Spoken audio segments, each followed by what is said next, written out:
Chapter 4. The Preparation. When the mail got successfully to Dover in the course of the forenoon, the head drawer at the Royal George Hotel opened the coach door, as his custom was. He did it with some flourish of ceremony, for a mail journey from London in winter was an achievement to congratulate an adventurous traveller upon. By that time there was only one adventurous traveller left to be congratulated, for the other two had been set down at their respective roadside destinations. The mildewy inside of the coach, with its damp and dirty straw, its disagreeable smell, and its obscurity, was rather like a larger dog-kennel. Mr. Lorry, the passenger, shaking himself out of it in chains of straw, a tangle of shaggy wrapper, flapping hat, and muddy legs, was rather like a larger sort of dog. "There will be a packet to Calais to-morrow, drawer?"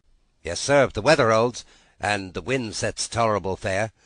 The tide'll serve pretty nicely at about 2 in the afternoon, sir. Bed, sir?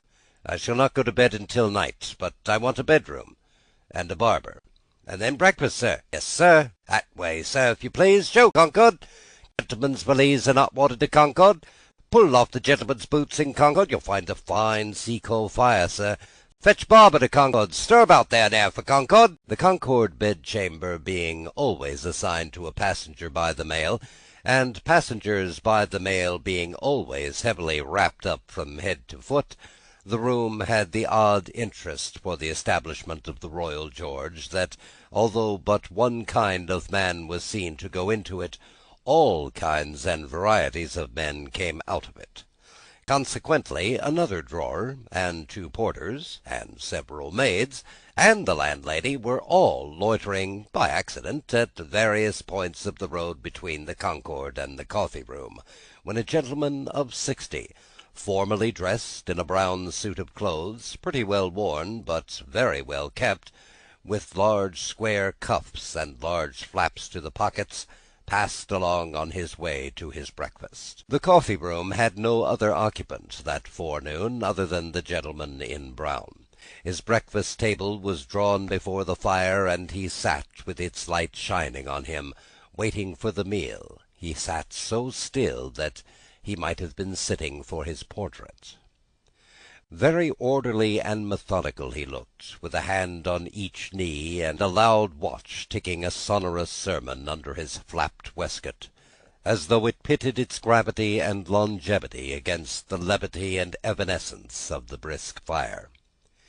He had a good leg, and was a little vain of it, for his brown stockings fitted sleek and close, and were of a fine texture.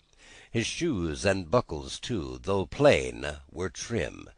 He wore an odd little sleek, crisp, flaxen wig, setting very close to his head, which wig, it is to be presumed, was made of hair, but which looked far more as though it were spun from filaments of silk or glass. His linen, though not of a fineness in accordance with his stockings, was as white as the tops of the waves that broke upon the neighbouring beach, or the specks of sail that glinted in the sunlight far out at sea. A face habitually suppressed and quieted was still lighted up under the quaint wig by a pair of moist bright eyes that it must have cost their owner in years gone by some pains to drill to the composed and reserved expression of Tellson's Bank. He had a healthy colour in his cheeks, and his face, though lined, bore few traces of anxiety.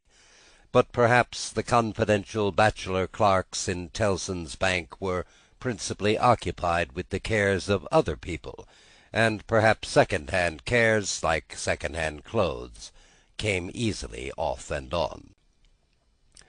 Completing his resemblance to a man who was sitting for his portrait, Mr. Lorry dropped off to sleep. The arrival of his breakfast roused him, and he said to the drawer, as he moved his chair to it, "I wish accommodation prepared for a young lady who may come here at any time to-day. She may ask for Mr. Jarvis Lorry, or she may only ask for a gentleman from Tellson's Bank. Please to let me know." "Yes, sir. Tellson's Bank in London, sir?" "Yes. Yes, sir.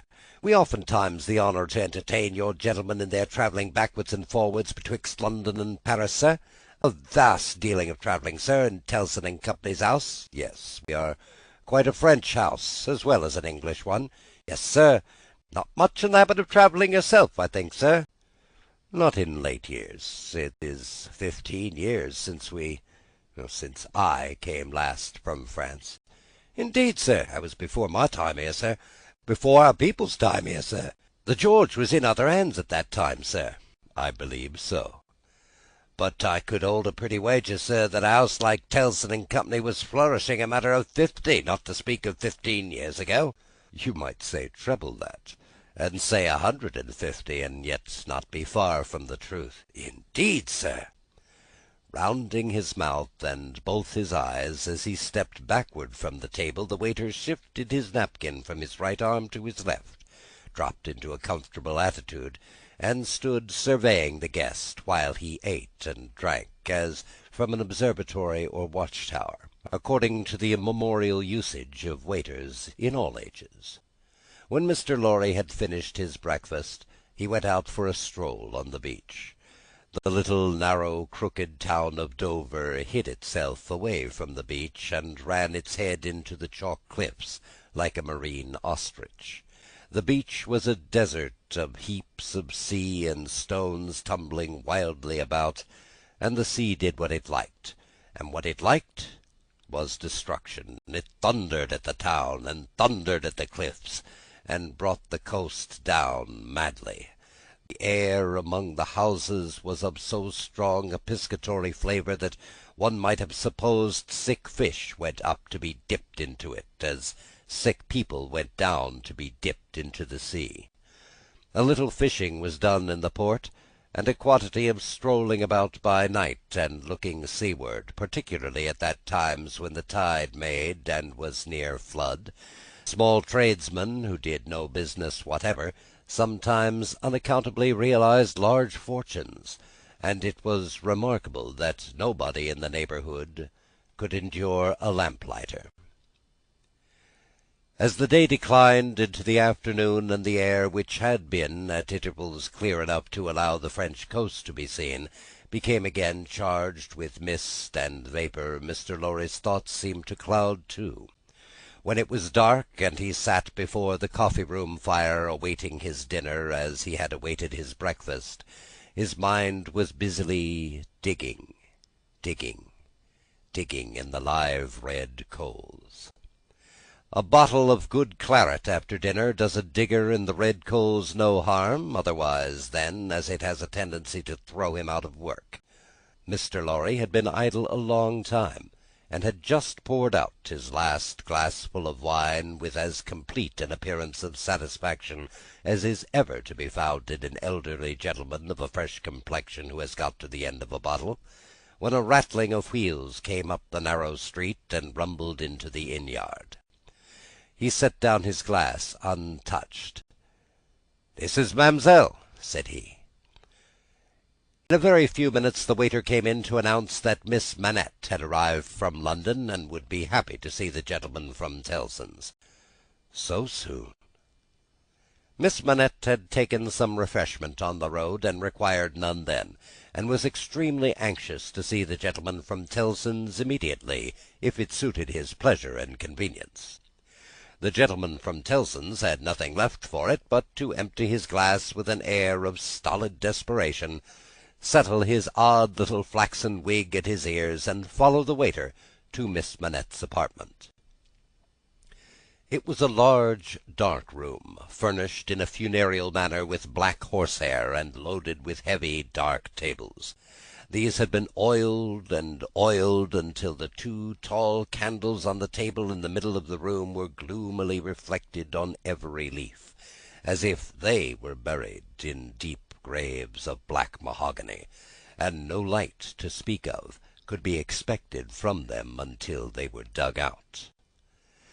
The obscurity was so difficult to penetrate that Mr. Lorry, picking his way over the well-worn Turkey carpet, supposed Miss Manette to be, for the moment, in some adjacent room, until, having got past the two tall candles, he saw, standing to receive him by the table between him and the fire, a young lady of not more than 17, in a riding-cloak, and still holding her straw travelling hat by its ribbon in her hand. As his eyes rested on a short, slight, pretty figure, a quantity of golden hair, a pair of blue eyes that met his own with an inquiring look, and the forehead with a singular capacity, remembering how young and smooth it was, of rifting and knitting itself into an expression that was not quite one of perplexity, or wonder, or alarm, or merely a bright fixed attention, though it included all four expressions. As his eyes rested on these things, a sudden vivid likeness passed before him, of a child whom he had held in his arms on a passage across that very channel one cold time, when the hail drifted heavily and the sea ran high. The likeness passed away, like a breath, along the surface of the gaunt pier-glass behind her, on the frame which a hospital procession of negro cupids, several headless and all cripples, were offering black baskets of Dead Sea fruit to black divinities of the feminine gender, and he made his formal bow to Miss Manette.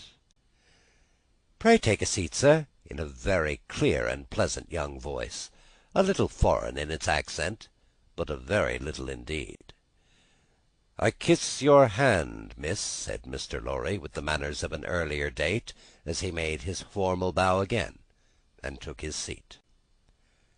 "I received a letter from the bank, sir, yesterday, informing me that some intelligence or discovery—" "The word is not material, miss. Either word will do." "Respecting the small property of my poor father, whom I never saw, so long dead." Mr. Lorry moved in his chair, and cast a troubled look toward the hospital procession of negro cupids, as if they had any help for anybody in their absurd baskets. "Rendered it necessary that I should go to Paris, there to communicate with the gentleman of the bank, so good as to be dispatched to Paris for the purpose." "Myself." "As I was prepared to hear, sir." She curtsied to him, young ladies made curtsies these days, with a pretty desire to convey to him that she felt how much older and wiser he was than she. He made her another bow. "I replied to the bank, sir, that it was considered necessary by those who know that, and who are so kind as to advise me that I should go to France, and that as I am an orphan and have no friend who could go with me, I should esteem it highly if I might be permitted to place myself during the journey under that worthy gentleman's protection. The gentleman had left London, but I think a messenger was sent after him to beg the favour of his waiting for me here." "I was happy," said Mr. Lorry, "to be entrusted with the charge. I shall be more happy to execute it." "Sir, I thank you indeed. I thank you very gratefully. It was told me by the bank that the gentleman would explain to me the details of the business, and that I must prepare myself to find them of a surprising nature. I have done my best to prepare myself, and I naturally have a strong and eager interest to know what they are." "Naturally," said Mr. Lorry. "Yes, After a pause he added, again settling his crisp flaxen wig at the ears, "It is very difficult to begin." He did not begin, but in his indecision met her glance. The young forehead lifted itself into that singular expression, but it was pretty and uncharacteristic, besides being singular, and she raised her hand, as if with some involuntary action she caught at or stayed some passing shadow. "Are you quite a stranger to me, sir?" "Am I not?" Mr. Lorry opened his hands and extended them outwards with an argumentative smile. Between the eyebrows and just over the little feminine nose, the line of which was as delicate and fine as it could possibly be, the expression deepened itself as she took her seat thoughtfully in the chair by which she had hitherto remained standing. He watched her as she mused, and the moment she raised her eye again, went on. In your adopted country, I presume I cannot do better than address you as a young English lady, Miss Manette?" "If you please, sir." "Miss Manette, I am a man of business. I have a business charge to acquit myself of. In your reception of it, don't heed me any more than if I were a speaking machine. Truly, I am not much else. I will, with your leave, relate to you, miss, the story of one of our customers." "Story?" He seemed wilfully to mistake the word she had repeated, when he added in a hurry, "Yes, customers. In the banking business we usually call our connection our customers. He was a French gentleman, a scientific gentleman, a man of great acquirements, a doctor." "Not of Beauvais?" "Why, yes, of Beauvais. Like Monsieur Manette, your father, the gentleman was of Beauvais. Like Monsieur Manette, your father, the gentleman was of repute in Paris. I had the honour of knowing him there. Our relations were business relations, but confidential. I was at that time in our French house, and had been, 20 years." "At this time, may I ask, at what time, sir?" "I speak, miss, of 20 years ago. He married an English lady, and I was one of the trustees. His affairs, like the affairs of many other French gentlemen and French families, were entirely in Tellson's hands. In a similar way, I am, or have been, trustee of one or another to scores of our customers. These are mere business relations, miss. There is no friendship in them, no particular interest, nothing like sentiment. I have passed from one to another in the course of my business life, just as I pass from one of our customers to another in the course of my business day. In short, I have no feelings. I am a mere machine. To go on?" "But this is my father's story, sir, and I begin to think—" The curiously roughened forehead was very intent upon him. "That when I was left an orphan, through my mother's surviving my father only 2 years, it was you who brought me to England. I am almost sure it was you." Mr. Lorry took the hesitating little hand that confidently advanced to take his, and he put it with some ceremony to his lips. He then conducted the young lady straightway to the chair again, and holding the chair back with his left hand, and using his right by turns to rub his chin, pull his wig at the ears, or point what he said, stood looking down into her face, while she sat looking up into his. "Miss Manette, it was I. And you will see how truly I spoke of myself just now in saying I had no feelings, that all the relationship I hold with my fellow creatures are mere business relations, when you reflect that I have never seen you since. No, you have been a ward of Tellson's house since, and I have been busy with the other business of Tellson's house since. Feelings, I have no time for them, no chance of them. I pass my whole life, miss, in turning an immense pecuniary mangle." After this odd description of his daily routine of employment, Mr. Lorry flattened his flaxen wig upon his head with both hands, which was most unnecessary, for nothing could be flatter than its shining surface was before, and resumed his former attitude. "So far, miss, as you have remarked, this is the story of your regretted father. Now comes the difference. If your father had not died when he did, don't be frightened. How you start!" She did indeed start, and she caught his wrists with both her hands.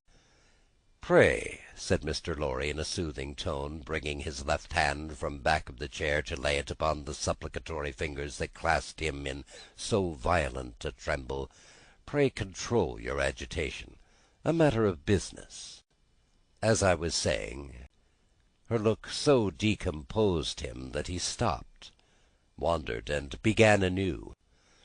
"As I was saying, If Monsieur Manette had not died, if he had not suddenly and silently disappeared, if he had not been spirited away, if it had not been difficult to guess to what dreadful place, though no art could trace him, if he had an enemy and some compatriot who could exercise a privilege that I in my own time have known the boldest people afraid to speak of in a whisper across the water there, for instance, the privilege of filling up blank forms for the consignment of any one to the oblivion of a prison for any length of time. If his wife had implored the king, the queen, the court, the clergy for any tidings of him, and all quite in vain, then the history of your father would have been the history of this unfortunate gentleman, the doctor of Beauvais. I entreat you to tell me more, sir. I will. I am going to. Can you bear it? I can bear anything but the uncertainty you leave me in at this moment. You speak collectedly, and you are collected. That's good, though his manner was less satisfied than his words. A matter of business. Regard it as a matter of business that must be done. Now, if this doctor's wife, though a lady of great courage and spirit, had suffered so intensively from this cause before her little child was born— The little child was a daughter, sir. A daughter. A matter of business. Don't be distressed, miss. If the poor lady had suffered so intensely before her little child was born, that she came to the determination of sparing the poor child the inheritance of any part of the agony she had known the pains of, by rearing her in the belief that her father was dead— No, don't kneel. In heaven's name, why should you kneel to me? For the truth. Oh, dear, good, compassionate sir, for the truth. A matter of business. You confuse me, and how can I transact business if I am confused? Let us be clear-headed. If you could kindly mention now, for instance, what 9 times 9pence are, or how many shillings and 20 guineas, it would be so encouraging. I should be so much more at my ease about your state of mind." Without directly answering to this appeal, she sat so still then that, when he had gently raised her, and the hands that had not ceased to clasp his wrists were so much more steady than they had been, that she communicated some reassurance to Mr. Jarvis Lorry. That's right. Courage. Business. You have business before you, useful business. Miss Manette, your mother took this course with you, and when she died, I believe broken-hearted, having never slackened her unavailing search for your father, she left you, at 2 years old, to grow to be blooming, beautiful, and happy, without the dark cloud upon you of living in uncertainty where your father soon wore his heart out in prison, or wasted there through many lingering years. As he said the words, he looked down with an admiring pity on the flowing golden hair, as if he pictured to himself that it might have been already tinged with grey. You know that your parents had no great possession, and that what they had was secured to your mother and to you. There has been no new discovery of money or any other property, but— He felt his wrist held closer, and he stopped. The expression in the forehead which had so particularly attracted his notice, and which was now immovable, had deepened into one of pain and horror. "But he has been found. He is alive, greatly changed. It is too probable, almost a wreck. It is possible, though we will hope the best. Still alive. Your father has been taken to the house of an old servant in Paris, and we are going there, I to identify him if I can, you to restore him to life, love, duty, rest, comfort."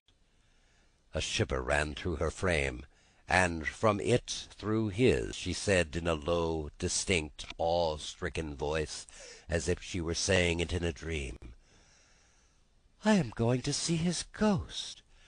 It will be his ghost, not him."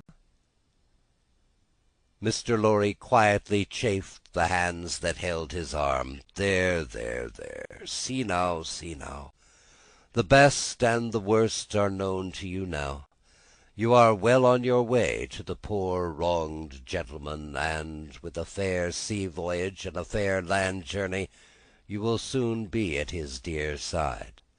She repeated in the same tone, sunk to a whisper, "I have been free. I have been happy, yet this ghost has never haunted me." "Only one thing more," said Mr. Lorry, laying stress upon it as a wholesome means of enforcing her attentions. "He has been found under another name, his own, long forgotten or long concealed. It would be worse than useless now to inquire which, worse than useless to seek to know whether he has been for years overlooked, or always designedly held prisoner. It would be worse than useless now to make any inquiries, because it would be dangerous. Better not to mention the subject, anywhere or in any way, and to remove him, for a while at all events, out of France. Even I, safe as an Englishman, and even Tellson's, important as they are to French credit, avoid all naming of the matter. I carry about me not a scrap of writing openly referring to it. This is a secret service altogether. My credentials, entries, and memoranda are all comprehended in the one line, 'Recalled to life,' which may mean anything. But what is the matter? She doesn't notice a word. Miss Manette!" Perfectly still and silent, not even fallen back in her chair, she sat under his hand, utterly insensible, with her eyes open and fixed upon him, and with that last expression looking as if were carved or branded on her forehead. So close was her hold upon his arm that he feared to detach himself lest he should hurt her. Therefore he called out loudly for assistance without moving.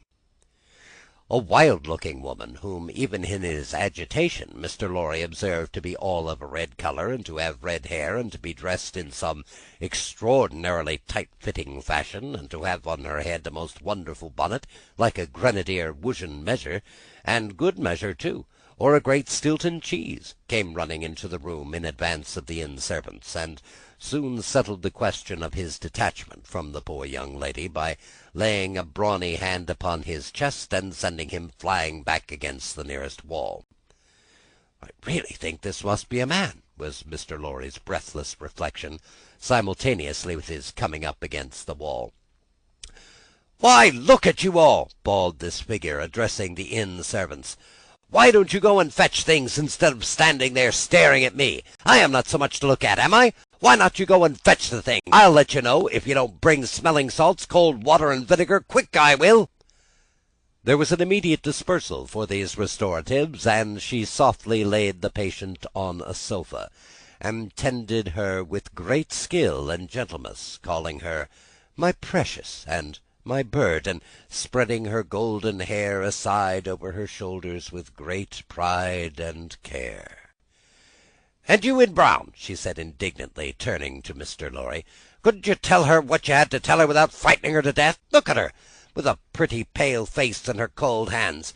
Do you call that being a banker?" Mr. Lorry was so exceedingly disconcerted by a question so hard to answer, that he could only look on at a distance with much feebler sympathy and humility, while the strong woman, having banished the inn servants under the mysterious penalty of letting them know, something not mentioned if they stayed there, staring, recovered her charge by a regular series of gradations, and coaxed her to lay her drooping head upon her shoulder. "I hope she will be well now," said Mr. Lorry. "No thanks to you in brown if she does, my darling pretty." "I hope," said Mr. Lorry, after another pause of feeble sympathy and humility, "that you accompany Miss Manette to France?" "A likely thing, too," replied the young woman. "If it was ever intended that I should go across salt water, do you suppose Providence would have cast my lot up on an island?" This being another question hard to answer, Mr. Jarvis Lorry withdrew to consider it.